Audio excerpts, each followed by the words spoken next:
I find it fascinating that Paul raises this rhetorical question immediately after setting forth his metaphor of the birth of Jacob and Esau and the preference of God for one rather than the other without a view to their works. I remember when I was a seminary student and deeply struggling over the doctrine of election, as most seminary students do. And there was just something that didn't fit with me. It didn't sit right at all to think that God dispenses his saving grace to some and not to others, and that the reason for giving some salvation and not to others doesn't rest in us, but solely in the determinate grace of God. That bothered me, because my initial response was, this just doesn't seem to be fair. And I thought, how can this be fair that God would choose to save some and not others? Now, I understood that nobody deserved salvation in the first place. And I know that if God would let the whole human race perish, he would be perfectly just so to do. And I also understood by then that the only way we could ever be saved at all was somehow by the grace of God. But I certainly didn't think it rested this heavily on the grace of God. And I thought, why would God give his grace to some people in a greater measure than he would to others? It just didn't seem fair to me. And as I struggled with it and read Edwards and the other Reformed theologians, I still wasn't convinced, and I had a little card I had on my desk in seminary, and it said this: you are required to believe and to preach what the Bible says is true, not what you would like it to say is the truth. And that put some restraints on me, because I read this passage every conceivable way, and I knew that there were people who said, well, Paul's not really talking about the election of individuals here. He's talking about the benefits of salvation that were given to the Jews rather than the Arabs, and he's talking about nations that are chosen, not individuals. That didn't persuade me for 5 minutes, because even if he were talking about nations, he illustrates it by the individuals who are at the head of that nation. So no matter how you slice it, you're still back down here wrestling with one person receiving a blessing from God and the other person not.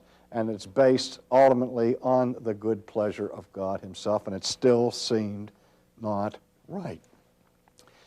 Now, I've written lots of books and I've taught lots of courses, and I know that when I set a thesis forth, that if I've done that often enough, you have enough practice that you can almost anticipate, or you can anticipate, not almost, but altogether anticipate the objections or the questions that people will immediately raise to a certain thesis.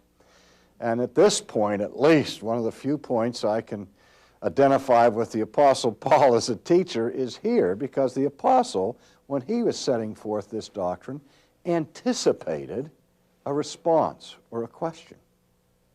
He no sooner spells out the sovereign grace that is given to Jacob over Esau, so he stops and says, what then?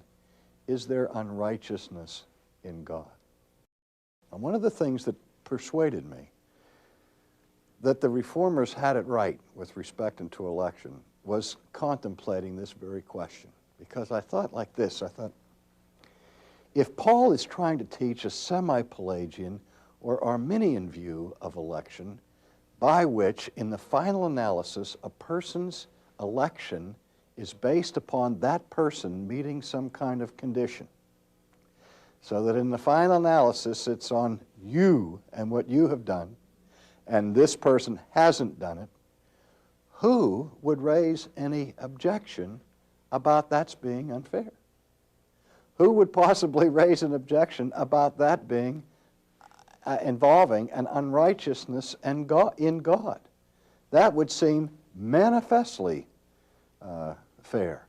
And I'm sure that people who teach Arminianism or semi-Pelagianism and articulate their views on this matter They have certain questions that come to them all the time that they have to answer and they have to respond to just like anybody else.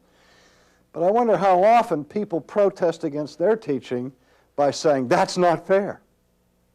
I doubt if they've ever heard that. Or wait a minute, this means that God is unrighteous. But the apostle does anticipate that response. And what is the teaching that engenders that response? It is the teaching that election is unconditional.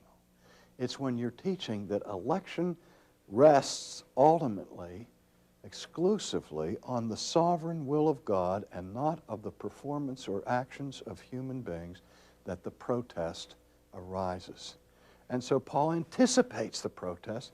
Is there unrighteousness in God? And he answers it with the most emphatic response he can muster in the language.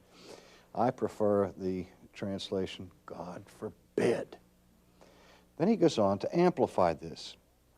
For he says to Moses, I will have mercy on whomever I will have mercy, and I will have compassion on whom I will have compassion. So here the apostle is reminding people of what Moses had to declare centuries before, namely that it is God's divine right to execute executive clemency when and where he so desires it. He says from the beginning, I will have mercy on whom